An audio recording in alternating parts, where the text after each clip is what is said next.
Very good morning to one and all. Yes, we are dealing with few numerical application part of the concept of electric power. Here few more questions in today's class to understand the concept of electric power in detail. See, once look at the question. A heater is designed to operate with a power of 1000 watt in 100 volt line. My heater is designed, here I am going to initiate the solution on taking the data. A heater is designed to operate at 1000 watt in 100 volt line. So this is all rate of the electrical appliance heater, 1000 watt at 100 volt. It is connected in combination with a resistance R. My heater is connected in a combination with a resistance R to 100 volt main as shown in the figure. Here there is a circuit itself is given in the question. A circuit is given in the question itself. Here there is a resistor connected in parallel with our heater, and here is another resistor of 10 ohm is in the electric circuit, which is given in the data, is connected to an external voltage of mains, which is 100 volt. This is the circuit given in the question itself. Don't forget that. This is not my solution. This is in the question itself. Then what should be the value of R so that heater may operate with a power of 62.5 watt. Here the rate of electrical appliance is 1000 watt at 100 volt. Means at 100 volt potential difference it consumes 1000 watts of electrical power. But it is connected with an external resistor R in parallel and with the 10 ohm in series to a 100 volt main according to the given circuit. What should be value of R so that its power consumption is 62.5 watt only? This is the point. Yes. First of all, from the rate of electrical appliance, you can calculate the resistance of the heater. R equal to V square by P. V for rated power, P for rated voltage. This is equal to, V for rated voltage, P for rated power, R equal to V square by P. V square 100 into 100 by P is 1000. Now here two zeros gets cancelled. Here 10 in 100 10 times. So the resistance of the heater is 10 ohm. Now the power consumed by the heater must be 62.5 watt. So as the power consumed by the heater must be 62.5 watt and its resistance is 10 ohm. Using these 2 points, I can calculate the potential drop across my heater. The potential drop across my heater, V I can calculate, because power consumed P is equal to V square by R. That is V square is equal to P into R. P for consumed power. Don't forget that. Consumed power P equal to V square by R. V is the potential drop across the heater. R is the resistance of the heater. Is equal to consumed power must be 62.5 watt according to the question. Into resistance is a 10 ohm. Now this is going to be 625, which is V square value. So potential drop across a heater must be root of 625, which is 25 volt. So the potential drop across the heater should be 25 volt. You know very well, this parallel combination of heater and external resistor is in series with 10 ohm. My applied voltage 100 volt will be distributed across AB and BC. Across BC it is 25 volt. Then potential drop across AB will be equal to 75 volt. Because applied here potential drop across AB is 75 volt. I know the resistance is 10 ohm and potential drop is 75 volt. Immediately I can calculate current passing through AB. Current passing through this path I equal to V by R. V is 75 volt, R is 10 ohm. which is equal to 7.5 amperes of current. So there is 7.5 amperes of current that is passing through the electric circuit. If you have taken equivalent circuit, here is 10 ohm and here it is the parallel combination of heater resistance and external resistance through which a current of I amperes, which is 7.5 amperes, is traveling through this. This is the equivalent part. Hope it is clear.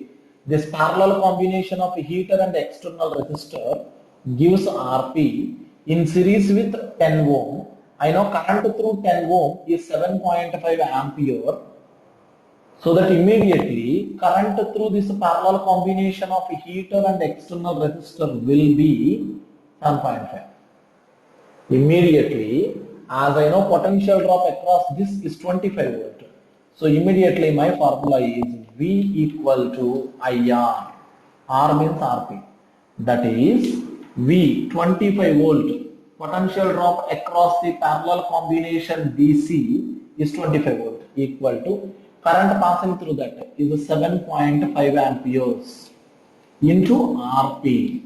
Rp is parallel combination of heater resistor and external resistor.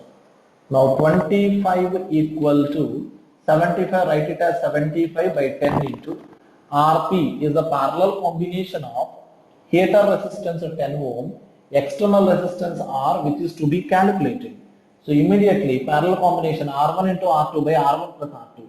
So 10 into R, 10 ohm into R by 10 plus R. R1 R2 by R1 plus R2. That is, now you need to simplify this here. Here 25 table in 75 3 times. So 3 by 10 becomes 10 by 3 is equal to 10R by 10 plus R. You simplify this, you will get R value is 5 ohm approximately. So the external resistor that should be connected in parallel with the heater is 5 ohm. That's what you need to understand. Hope you got clarity on this. Here you have to do cross multiplication. 10 tens are 100 plus 10R is equal to 3 tens are 30R.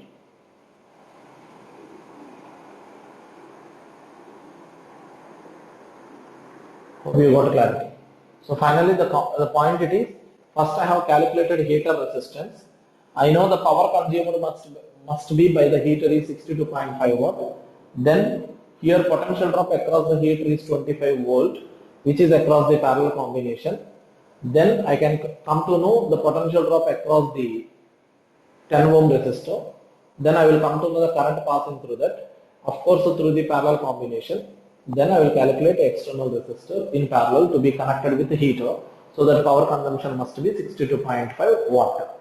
So this is a little more numerical part of electric power concept. Note down.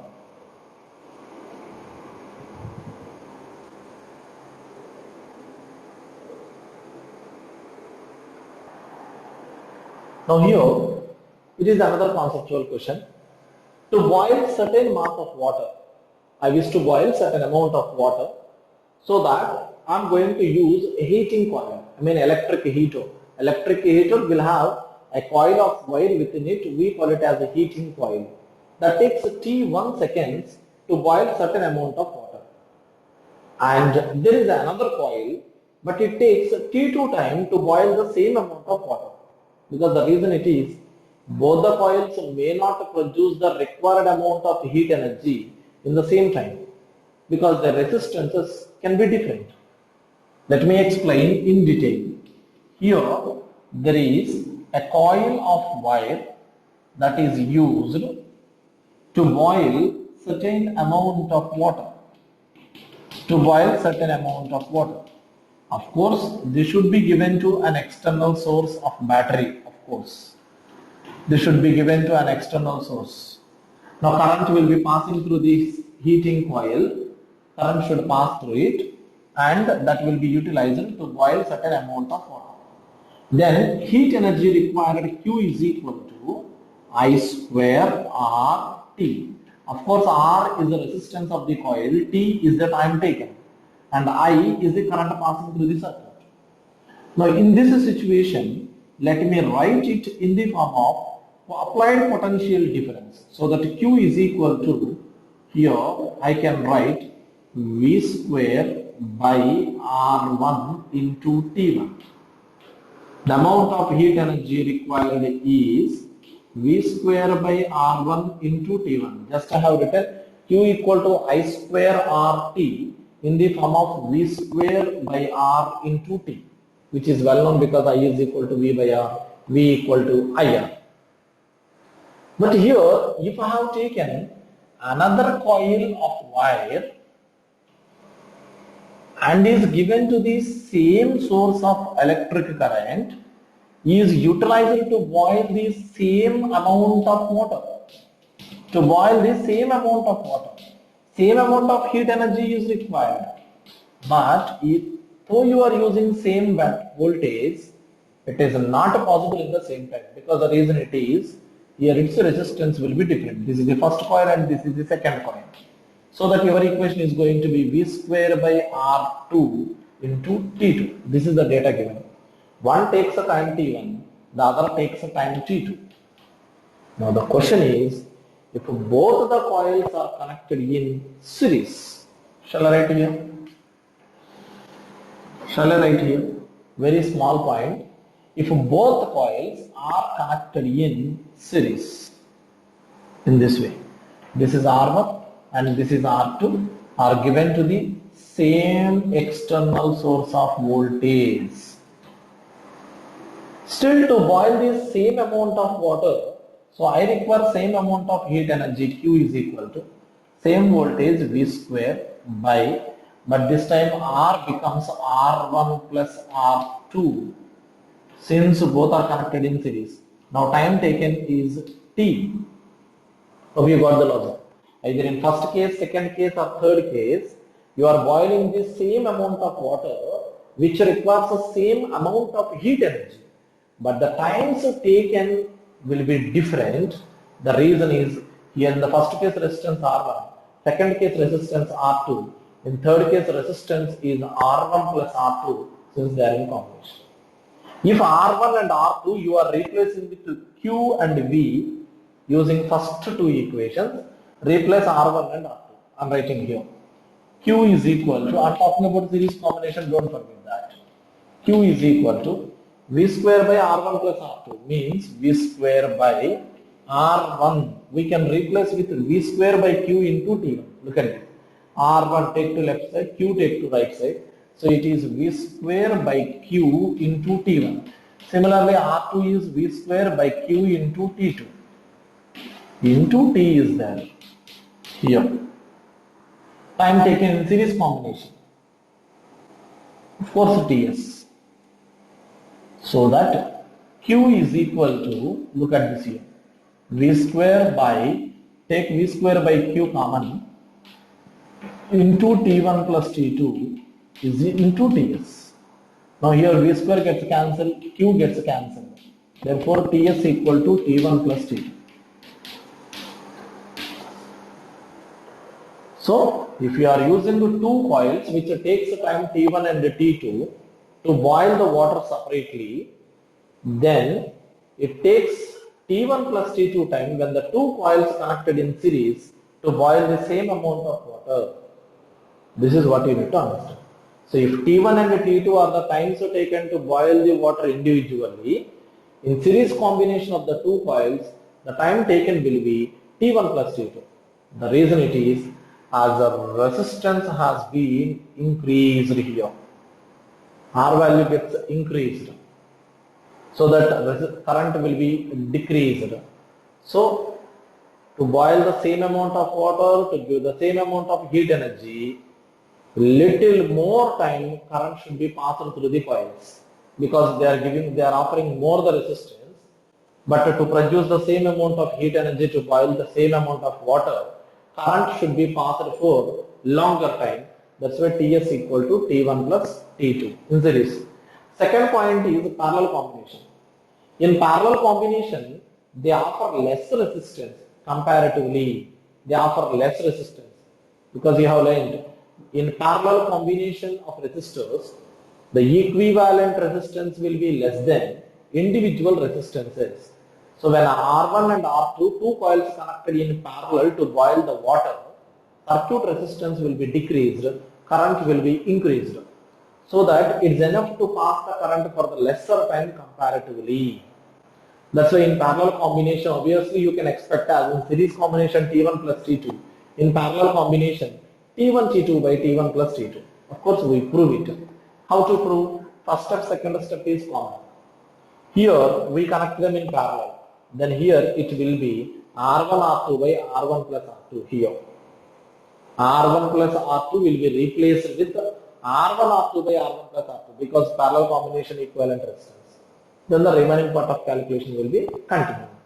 So in parallel combination, time taken will be equal to T1 T2 by T1 plus T2. You do the calculation, don't leave it. So first point, second point will not change. Here these R1 and R2, here R2, make a correction here R2. So here R1 and R2 should be connected in parallel while solving the second bit. Then here Q equal to V square by R1 R2 by R1 plus R2. Parallel combination kada. Series means R1 plus R2. But parallel combination means R1 R2 by R1 plus R2 into TP. Same R1 R2 should be replaced in the next step. And the relative terms will be cancelled. You will be getting TP equal to T1 T2 by T1 plus T2. That's the time taken in parallel combination, like a time taken in series combination. So this is another question. So the conclusion of the question is very important, not about the derivation of the formula. When two different coils are used, I repeat, when two different coils are used to boil the same amount of water, which requires the same amount of heat energy, which takes T1 time and T2 time individually when they were used. If the two coils are connected in series and used to boil the same amount of water to produce same amount of heat energy, then it takes time T1 plus T2 in series. And in parallel it is T1 T2 by T1 plus T2. So remember the conclusions which are very important. Note down this question.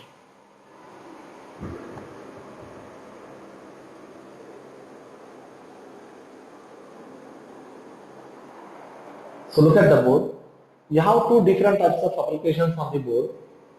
Here you are seeing two resistors of resistances R1 and R2. Of course, you can suppose there are two different electrical appliances whose resistances are R1 and R2 and whose rates are P1 V1 and P2 V2. The rate of this electrical appliance is P1 V1. The rate of this electrical appliance is P2 V2, which are connected in series to an external voltage V. So in series combination, if you wish to calculate the total power consumed by the electrical appliances in series combination, then your basic equation is power consumed by the first appliance P1 dash, power consumed by the second appliance P2 dash, because P1, P2 are the rated powers. So consumed powers I have taken as P1 dash plus P2 dash. Where the concept is same, even though the two electrical appliances are connected in parallel to an external voltage. See here, the first electrical appliance, the second electrical appliance are connected in parallel to an external voltage.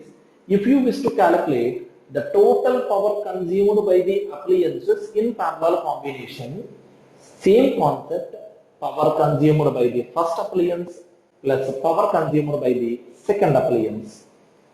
Like resistors in series, like resistors in parallel, don't think that R1 R2 by R1 plus R2, R1 plus R2, like that you don't think.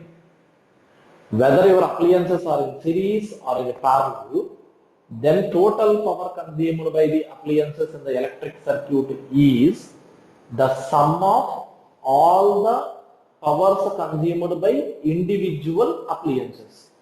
Shall I repeat? In an electric circuit, when you have two or more electrical appliances either connected in series or in parallel combination, the total power consumed by the electrical appliances in the circuit will be equal to the sum of the powers consumed by individual appliances. So if you want, you can go for further part of calculation. Suppose for example, here when R1, R2 are in series, its equivalent circuit can be taken like this. R1 plus R2 will be the equivalent resistance connected to an external voltage V. R1 plus R2. So this total power consumed by the individual appliances can be written as V square by R1 plus R2, because when there is a resistor to an external voltage V, then power consumed by this resistor will be P equal to V square by R. But here R is R1 plus R2 because the equivalent resistance of both of them is. So this P1 dash plus P2 dash can be written as V square by R1 plus R2.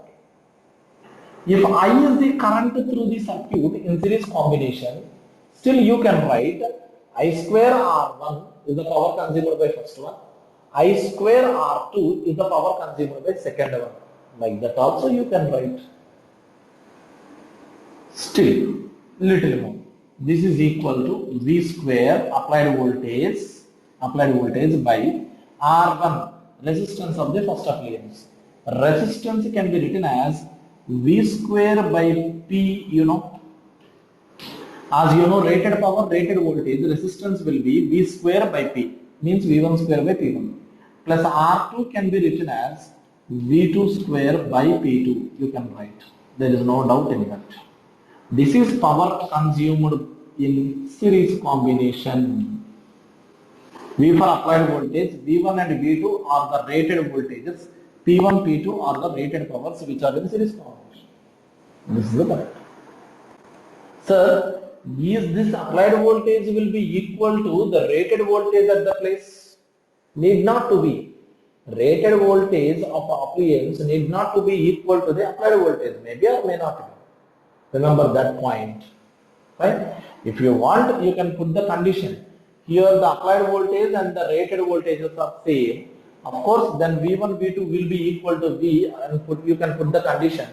Then you will get here PS equal to P1, P2 by P1 plus P2. Hope you got clarity, but it's not compulsory. If V1 equal to V2 rated voltages equal to applied voltage, then PS will be equal to P1, P2 by P1 plus P2. Only under this condition. Only under this condition. If not, this is not applicable. This formula is not applicable. If the applied voltage is equal to the rated voltage of each appliance which are same, then PS equal to P1, P2 by P1 plus P2, because V1 equal to V2 equal to V, which will get cancelled. Or else this will be the constant.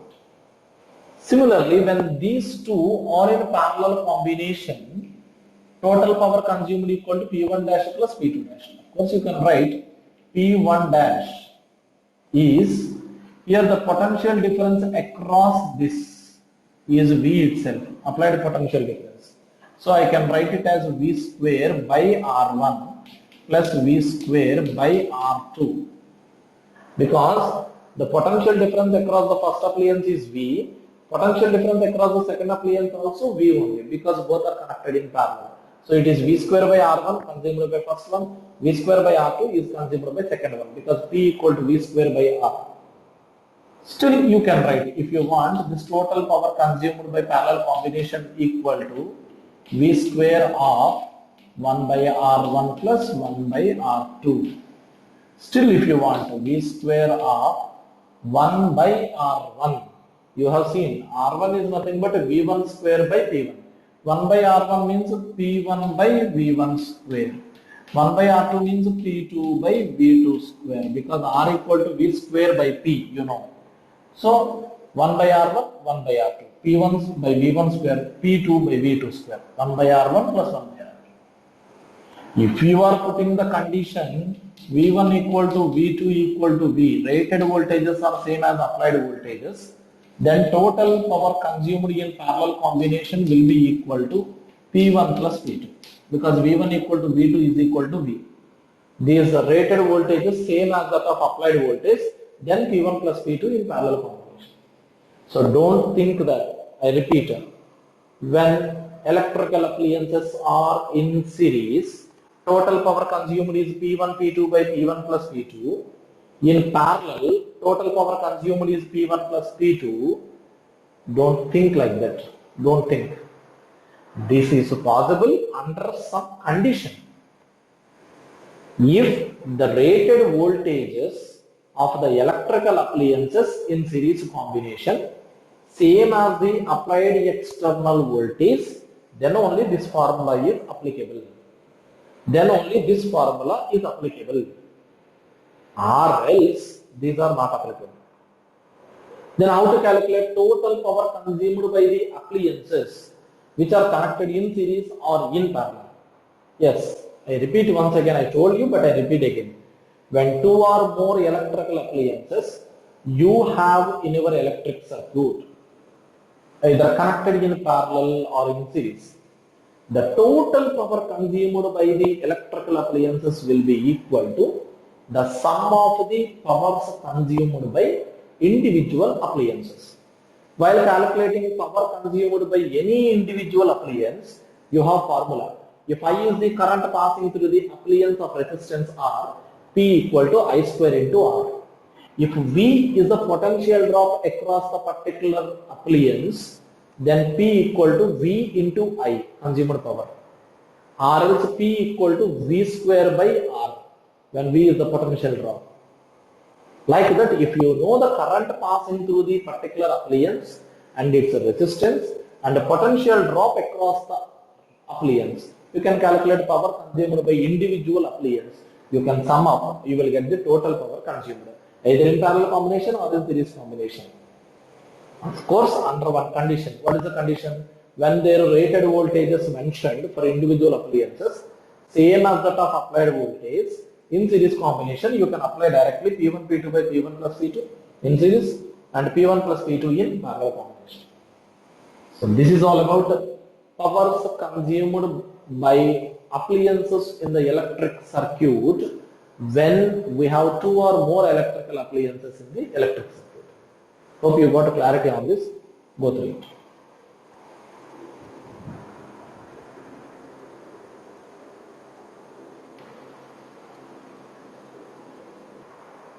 Here is one more application. First listen to me, later you can write the question while I am dictating. First listen to the concept.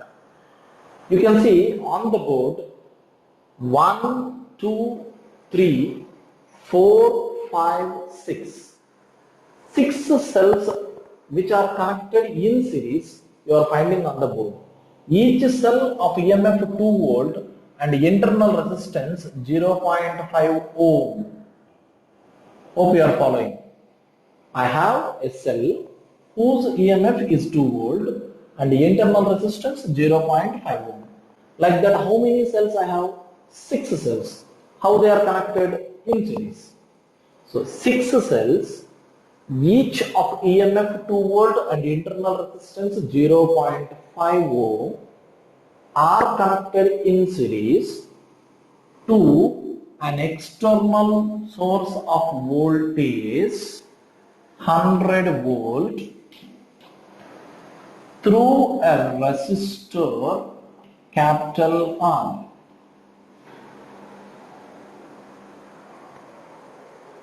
What should be the value of R to limit the charging current to 8 amperes?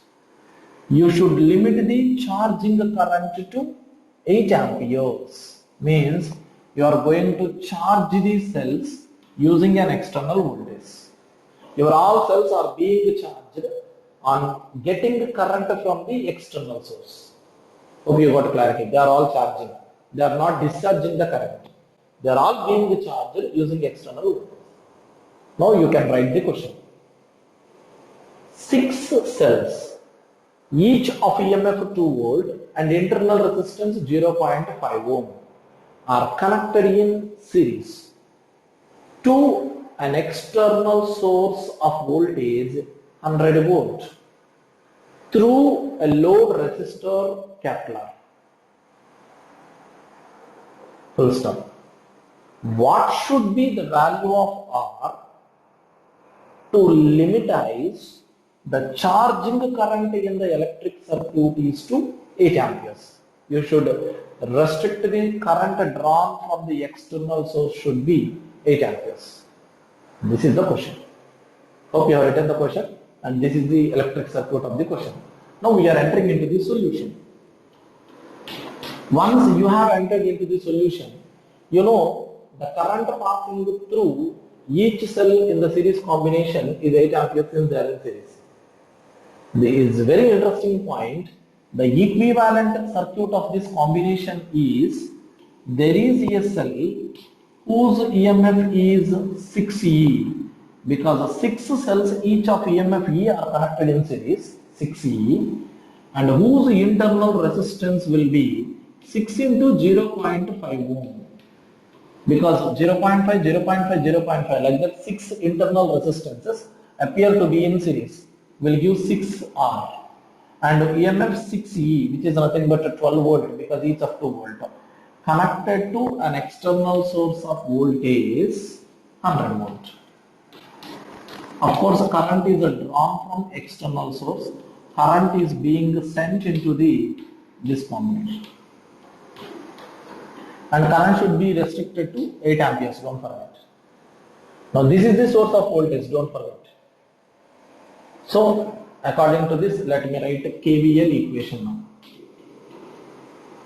No, sorry, I forgot external load resistor. 1 minute. I have forgot to mention the load resistor, which is to be calculated. Don't forget. Yes. Now here, let me start here. A, B, C, D. KVL. A, B, C, D. KVL, let me write. Plus to minus. Potential drop. How much potential drop? Minus 6E. Each of EMF 2 volt. 6 2s are 12 volt. Next, across the resistor, 8 amperes of current through the resistor, high potential to low potential current flows. So again potential drop. How much? IR. Here R is 3 ohm. 6 into 0.5, 3 ohm. 8 amperes of current. So 3 into 8. Next, see to this. Here, current flows. Direction of current, fall in potential. So minus. How much current? 8 amperes through resistance R, 8R. Again minus to plus, plus 100 equal to 0. Have you understood KVL? A, B, C, D in this part. Here to here potential fall, plus 2 minus potential drop. How much? 6E, 6 2s are 12 because each of EMF 2 volt. Next here there is a resistance. How much? 3 ohm. 6 into 0.5, 3 ohm resistor. 8 amperes current. So potential drop is 3 8 are 24. Why drop? Because direction of current I am moving high potential to low potential. So minus. Next, through this resistor R, which is to be calculated, 8 amperes current. So potential drop again 8R because direction of current I am moving. Next here minus to plus, through battery minus to plus. So potential rise 100 volt. Now if you simplify this here, if you simplify, minus 12 minus 24 minus 36 plus 100. Minus 36 plus 100 is equal to 8R. Then here 64 is equal to 8R. So that R is equal to 8 ohm. So your external load resistor should be 8 ohm to restrict the charging current to 8 amperes in the electric circuit. That's the question. What should be the value of external load resistor to restrict the charging current to 8 amperes? Is the question. That's it. If you wish to know what is the power supplied by the source, if you wish to know what is the power supplied by the source, I have told you in the earlier class, when it comes to the source, power of the source means work done per unit time. Did you remember? The amount of electrical work done per unit time is power of the source, nothing but power supplied, which is W by T. But W means VQ, Q means IT. So numerator T, denominator T will cancel. W by T, W equal to VQ, but Q equal to IT by T, PT gets cancelled, V into I. So power supplied by the source is V into I, where V is the voltage of the source 100 volt and I is current drawn from the source 8 amperes, which is equal to 800 watt is the power supplied by the source. The source is going to supply a power of 800 watt, nothing but input power. If you wish to know consumed power consumed, if you wish to know, then I current is passing through an external cell whose resistance is 3 ohm. Hope you got clarity. I current is passing through this 3 ohm and also through this 8 ohm. So that power consumed is I square of R plus 3. This R ohm, this 3 ohm, both are in series combination. I current is traveling. So power consumed P equal to I square R. You have learned when there is a resistance R through which current I is flowing, then power consumed P equal to I square into R. In my electric circuit, there is a combination of 3 ohm internal resistance and R is the external resistance which are in series combination. So consumed power P equal to I square into R plus this R. So I square of R plus R, that is equal to I, 8 amperes of current, 8 square means 64 into R plus 3, R equal to 8, 8 plus 3, 11. So 64 into 11, this is going to be 11 4s are 44, 11 66 plus 4, 7, so 704 watt. So the power supplied by the source in the given data is 800 watt, but the power consumed during the process of charging, there is a current passing through the cells and also through the external resistor. So these cells of voltage 12 volt and internal resistance 3 ohm, because 6 cells are there, each of 0.5 in series, so 3 ohm, and external resistor R, both are in series. So power consumed in the electric circuit is I square into R, but R is R plus 3. I is same because of series combination. So 8 amperes current through 8 plus 3, 11 ohm resistance. So power consumed is 704 watt. But how much power I supplied? 800 watt. So simply to say, you have been given input of 800 watt by the source, but it was utilized only 704 watt to charge. This all energy will be stored in the form of chemical energy. See, when you are drawing current from the cell, chemical energy will be converted into electrical energy. Discharging of a cell, drawing current from the cell. So chemical energy will be converted into electrical energy. But when you are charging a cell or passing current, then your electrical energy supplied will be stored as chemical energy in that. Will be released as electrical energy whenever it is required in discharging. But in this process, you are charging all these cells using external source. So this external electrical energy, 800 watt input, was stored as chemical energy in the cells, 704 watt. Sir, what about other 76 watt? Will be dissipated as heat energy. This is what you need to understand. So here the power supplied as 800 watt, power consumed is 704. Simply to say, this is dissipated power, small correction, this is dissipated power, this is supplied power, and whatever stored it is 76. Because here whatever the power consumed will be appearing in the form of heat energy. Because I square R, energy consumed per unit time, that will appear as heat energy anyway. So supplied power, consumed power, or dissipated power you can say, and the remaining will be stored as chemical energy. So 800 minus 704, which is equal to 76 watt, will be stored as chemical energy. Here consumed power means, you may think that it is stored. Consumed means utilized. So it is going to dissipate in the form of heat energy. Don't forget that. Q equal to I square R T, you know. I am calculating power. Power means energy consumed per unit time. That's why T equal to 1 second. So you will get Q equal to I square R. simply, that's the heat energy dissipated. This power consumed will be dissipated in the form of heat. So remaining the 76 watt will be stored as chemical energy in this per second. This is what unit on.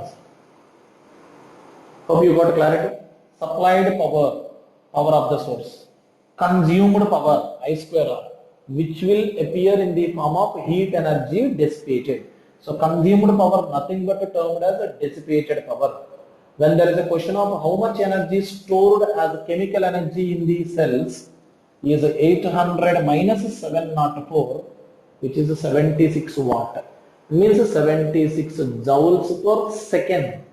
That much energy will be stored as chemical energy in the cells. So consumed power is nothing but dissipated power in the form of heat energy. Remember that.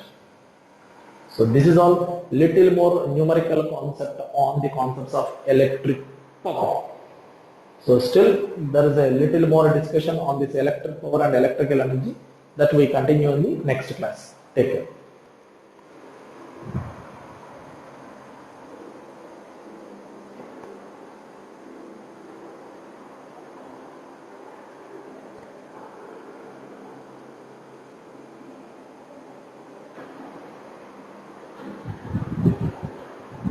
Here I am writing chemical energy stored. Chemical energy stored is equal to 800 minus 704, which is 96.